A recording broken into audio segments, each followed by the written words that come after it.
আপোষহীনতায় তিনি, আপোষেও তিনি। বাংলাদেশের রাজনীতিতে তিনি এক নিঃসঙ্গ শেরপা। এরশাদের স্বৈরশাসনের বিরুদ্ধে সদ্য রাজনীতিতে এসে তিনি গণতন্ত্রের প্রশ্নে অবিস্মরণীয় ভূমিকা রেখে ভূষিত হলেন আপোষহীন নেতৃত্বে। 2007-এর 1/11-এর দুঃশাসনের কালেও আপোষহীন রইলেন। নিজের এবং সন্তানদের নিরাপদ জীবনের প্রতিশ্রুতির বিনিময়ে গণতন্ত্রহীনতাকে মেনে নিলেন না। ফ্যাসিস্ট হাসিনার আমলে বিদেশ থেকে ফিরে এসে মিথ্যা মামলা মোকাবেলা করে জেলে চলে গেলেন। তবুও আধিপত্যবাদী রাজনীতির সাথে আপোষ করলেন না, হয়ে উঠলেন ফ্যাসিস্ট শাসন বিরোধী লড়াইয়ের অনন্ত প্রেরণা।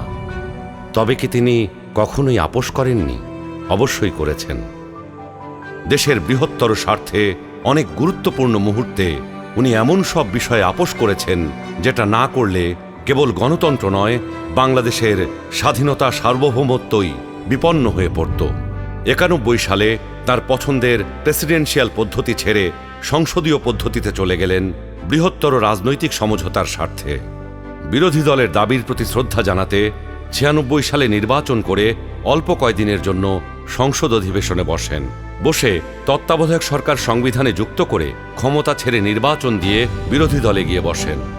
2008-এ একপেশে এবং অসমান নির্বাচনী ক্ষেত্রের কারণে পরাজয় নিশ্চিত জেনেও নির্বাচনে অংশ নেন গণতান্ত্রিক ধারাবাহিকতা রক্ষার জন্য। সকল মানুষের মতোই তিনিও নিশ্চয়ই সীমাবদ্ধতার ঊর্ধ্বে ছিলেন না, কিন্তু শিষ্টাচার, সৌজন্যবোধ, দৃঢ়তা, দূরদর্শিতা এবং প্রজ্ঞার সমন্বয়ে তিনি হয়ে উঠেছেন বাংলাদেশের রাজনৈতিক ইতিহাসের এক অনন্য চরিত্র। তিনি বেগম খালেদা জিয়া। আমরা সকলকে বন্ধু হিসাবে দেখতে চাই, কিন্তু কেউ যদি আমাদের বন্ধুর বেশে প্রভু হতে চায়, সেটা আমরা কখনো মেনে নেব না, মানতে দিব না।